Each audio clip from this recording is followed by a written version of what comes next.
latest whiz kid to come crashing down, Sam Bankman-Fried. The founder of the disgraced cryptocurrency exchange FTX has been charged with one of the biggest financial frauds in U.S. history. Overnight, SBF's crypto exchange went from being worth some $32 billion to filing for bankruptcy. The former poster boy for crypto is accused of using billions of dollars of investors' money to fuel his trading company, Alameda. As SBF awaits extradition to the U.S. from the Bahamas, his company owes top investors over $3 billion. How much people will be able to get back is still unclear, though only a small faction is the best-case scenario. The anonymity of cryptocurrencies has made them a popular tool for organized crime, but supporters say crypto holds huge potential and a liberation from government control. Will the FTX downfall lead to a reevaluation of crypto? Should celebrities who prop up such volatile investments be held accountable? Is crypto a big scam?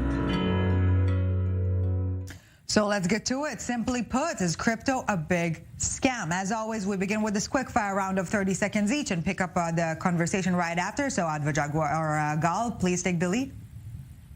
Well, first we have to take into account that we have crypto and we have Bitcoin and we have centralized exchanges and decentralized exchanges and centralized finance and decentralized finance. So that's to start with.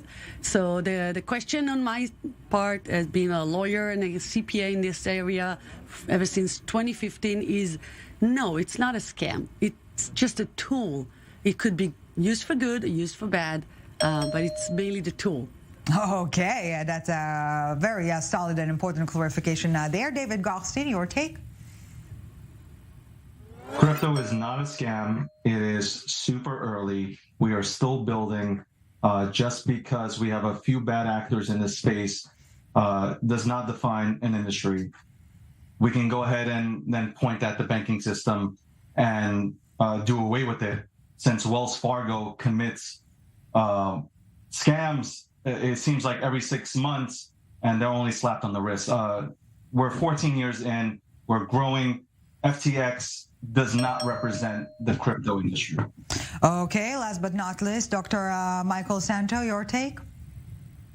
The concept of crypto as a replacement for money backed by the world's largest economy, for example, U.S., yes, that's a scam. And people misperceive the wealth of SBF as a sign of his greatness, and now we know it's a fraud. The dollar works and is backed by the most powerful country in the world. There isn't a need or benefit in trying to replace it, and that part is what is a scam, in fact. Okay, let's feel free to interact from this point onwards, dear panelists, and let's circle back to the reason we're speaking today. Rotten apple, a scapegoat. Can or should SBF get out of it, essentially? David Gokhshtein. Should he get out of it? Absolutely not. This is somebody who obviously committed fraud. He's smart enough to know where you know what? If you don't know where $9 billion went, I'm sorry, that's a complete joke. Sam and Caroline and the people behind the scenes, they knew exactly what they were doing. It's just, I want to know who was behind the scenes. But you don't just wake up one day and say, oh my God, $9 billion is missing on the balance sheet. Something went wrong. His whole little tour, say that again? Sorry. They stole the money and they lied about it. They stole the cryptocurrency and they lied about it. That's what the process is built on. Okay, even if I'm not defending him. Their money to lose. But I don't think anybody messed up though. Nobody messed up. They knew exactly what they were doing. But if you think these two individuals, Sam Bankman-Fried and Caroline, could have pulled this off, and there was nobody behind the scenes contributing to this, you really are looking at this completely wrong. I mean, there were no safeguards. So some responsible Wall Street players avoided this firm despite all the hype. Here in Miami, of course, the basketball stadium got named after the company. There were no safeguards. Nobody should have allowed them to get away with it. There was no auditor no custodian, no safeguards. And they did make bad investments. I mean, I'm sure they wish they had made better investments. You know, you can be a thief and still mess up, but it wasn't their money to lose. They lied about it in their terms of service. And that's why the U.S. Justice Department is able to file a case fairly quickly, because they lied. They said it was your cryptocurrency. They weren't going to touch it. And then they programmed it so they could take the people's cryptocurrency at will. That's just theft. That's deception. That's fraud. It's pretty straightforward. But it's quite ironic that SBF is the one calling for harsher or more specific regulation over crypto businesses, and he was resented by CZ, head of Binance exchange, for that. And it's quite ironic because he's the one calling for it, and he's probably going to go to jail because of that. We need to take into account that there's no specific crypto regulation. TZ and Binance have built their company the right way. As of right now, with everything that we know, CZ has done everything possible to build Binance, a centralized exchange, the right way. As of right now, as of what we know. Right? But I think he has. He's run lean. He's done everything possible to build a phenomenal company. FTX does not represent the crypto industry. I'm telling you this right now. They do not represent the crypto industry. They wanted to introduce the BIT license across the nation in the United States, which would have stifled innovation for crypto, period. This man did not represent, him and that entire staff did not represent cryptocurrency, period. Maybe it is a representation. Maybe then it is a representation that shows that there's no crypto regulation, and regulation in the States goes by enforcement, and it should go by enforcement. There should be a codex. There should be, but like the BIT license criteria and requirements, there should be very specific criteria and very specific requirements for financial service providers over there and in that specific area. And I think that's very much missing. And enforcement is not enough. It just comes after the mess comes up. And to that point, if I may just jump in for a second, it might sound funny to some of our viewers to talk ideology in crypto, but there is a very lively ideological battle here within the crypto industry. That is, some reject the mere notion of any regulation, of getting any kosher stamp or permission, so to speak, by any authorities, suggesting it undermines the mere foundation or rationale behind crypto. Others say this is our way to pave our way to consensus, so to speak. How is the SBF story play into this mix, Dr. Szanto? Well, there's a couple different angles. The first failure is you assume when big VC firms invest in a company, as they did with FTX, that they did their due diligence. They failed at it. So like when a lot of people mess up, sometimes we don't see a problem, and the same problem with regulators. But my concern is a lot of the hype about cryptocurrency is it somehow replaces money. And there it clearly, absolutely, completely fails because it's very volatile. Imagine you had to go to your dentist next month and you don't know whether it costs 3 times as much actual real dollars or shekels, or a tenth as much. Or suppose you're the dentist. You don't know if you're going to be paid something that's going to be worth 3 times as much in a month. Or third, we can't live that way. So all these cryptocurrencies as money, as I suspect, unfortunately, most people who are betting on it mistakenly believe it is, has already completely failed before SBF. But by his fortune, or seeming fortune, which we now know comes from fraud and theft, people made themselves believe that SBF was a genius. And as your correspondent said, he became the poster child. And so it's all a farce. It's not a replacement for money, and it never will be. David, I can see you smiling. Jaguar, please. We need to make a difference between Bitcoin and cryptocurrency in general. And the fact that it's very volatile is because it's very, very young. It's been on the road for not even 14 years, I would say even 13 years. It's a baby coin. I'm referring to Bitcoin specifically. And if and when it becomes a replacement for money or the new money or the new generation money, it will take a while. As of now, it is being treated and traded as an asset, as a financial asset, might be any other intangible asset by some countries, but still not. But that's just because it's just in the beginning. And cryptocurrencies, all the other 20, 30,000 other tokens and coins, they act as absolutely no replacement of money. Even be them the pegged coins like USDT when it was more active in USDC and all the others, they're just a copying of money. They're not money by themselves. So we need to make the difference, and it's a great difference. David, please. I agree. And you want to talk about it'll never become money. Well, let's look at Bitcoin. And let's talk about gold a little bit. Gold, initially people used it to go ahead and, to transact with. Now it's a store of value, correct? That you don't see people going to supermarkets with a bar of gold. And it's the same thing with Bitcoin. Bitcoin right now is in a phase where it is becoming a store of value. It will be a hedge against inflation within the next, I believe, let's say 4 to 5 years. And then people will go ahead and transact with it. Will it replace the U.S. dollar? I don't know. I have no clue. I don't know if I walk out tomorrow and get hit by a bus. But I at my law firm, we receive Bitcoin and Ethereum as fees, and of course invoicing everything, etc. Ever since 2016. But you're absolutely right. Because of its volatility, it's not as widely accepted. And I would even be less optimistic and would say that it will take more than 4 to 5 years. It will take longer, but it will happen as long as other finances and other currencies collapse. Dr. Szanto? There are countries already that are using it as a payment system. There are countries. We can't focus on like the United States of America, because in the United States of America we're privileged, so we have a lot to go ahead and work with. Countries like Nigeria, they're using Bitcoin to go ahead and make transactions with. So there are countries that are using it as a peer-to-peer transaction system. It's not just speculative trading. Dr. Szanto, in the 40 seconds we have left for part A of our debate, please. Cryptocurrency has failed as a hedge for inflation. We've had the worst inflation in 40 years, and it's plunged. It's an opposite of being a hedge. And by the way, all these cryptocurrencies entirely dependent on the internet. You lose the internet, and you're mostly screwed, especially if you're doing international exchanges. Our banks, if necessary, can set up a dedicated secure network in an emergency, or they can fall back to even primitive hard currency if all else fails.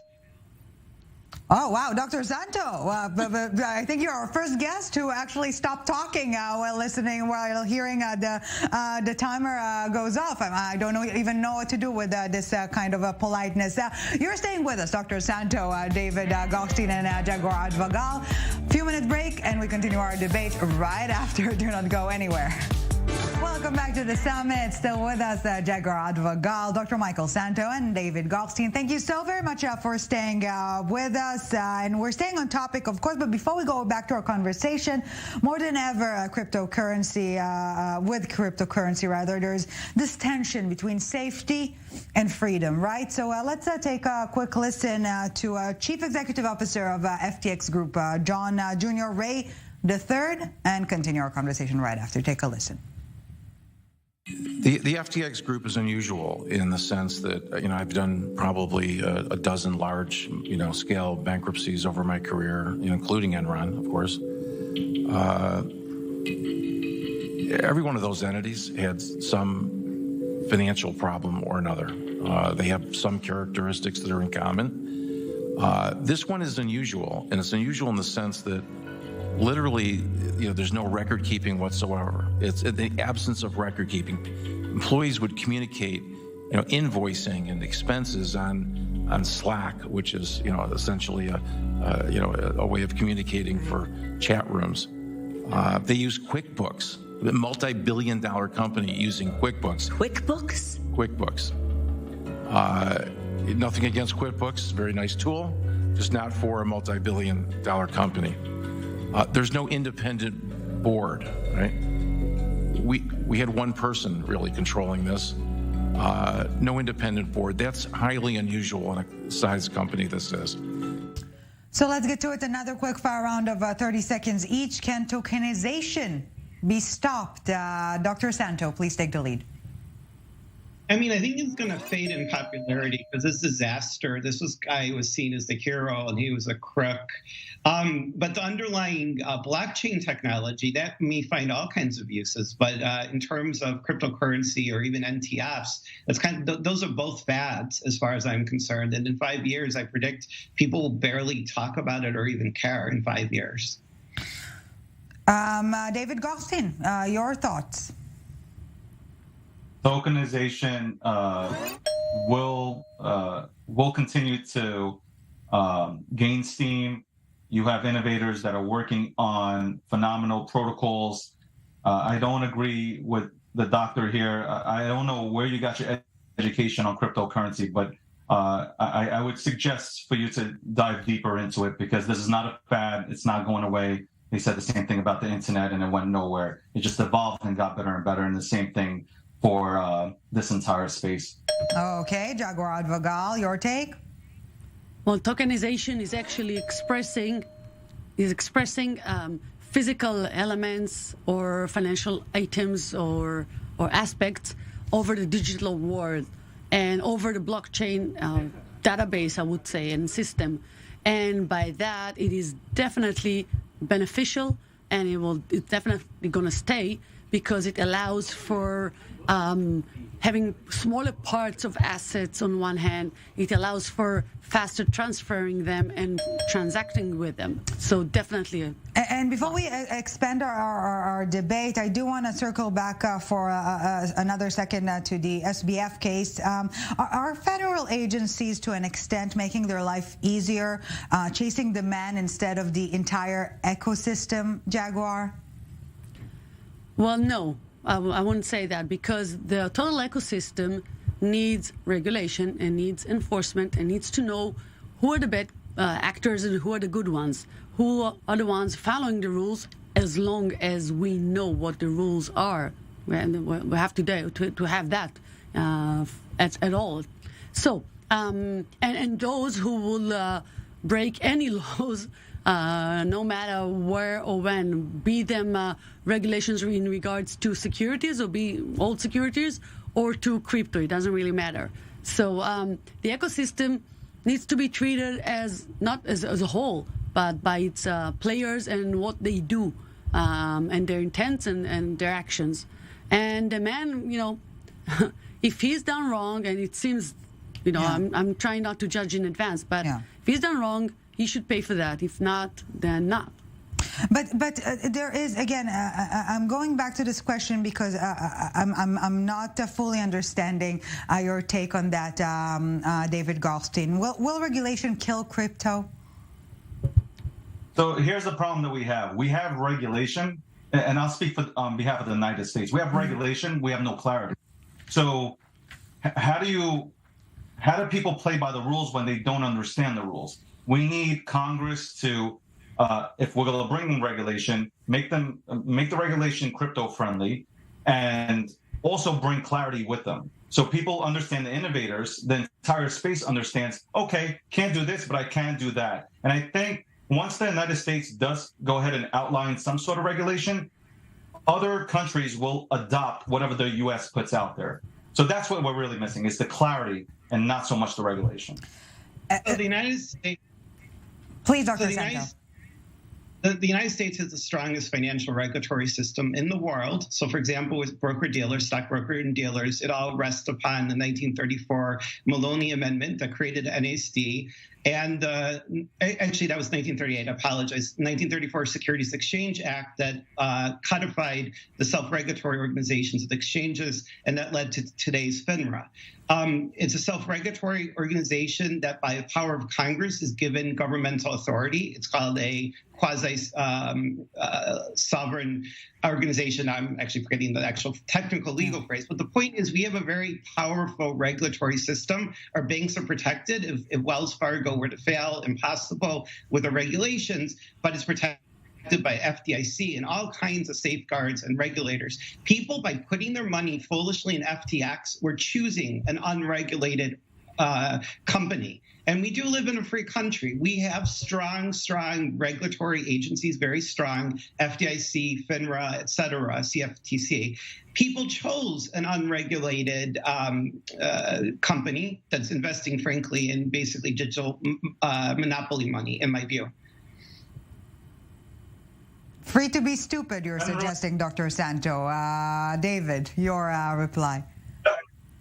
FINRA said that XRP was a virtual currency, and the SEC said it was a security. So nobody, you have to understand, there's no governing body that has, like, you have the CFTC that says one thing about cryptocurrencies, calling them commodities. You have the SEC that calls them securities. And then, like I gave you an example, you had one agency that said that it's a virtual currency, and then you had another one that claimed it's a security. There's no clarity. There are no regulations for cryptocurrency. Correct. There is a little bit of regulatory. You'll bring it up. We're trying to get away from the banks. The banking system is the problem. That's why cryptocurrency. That's why Bitcoin was created. It's because of the 2008 meltdown. The banking system caused all this, and the money printer does also. And when there's no clarity, and people do not know where they will be legit and which.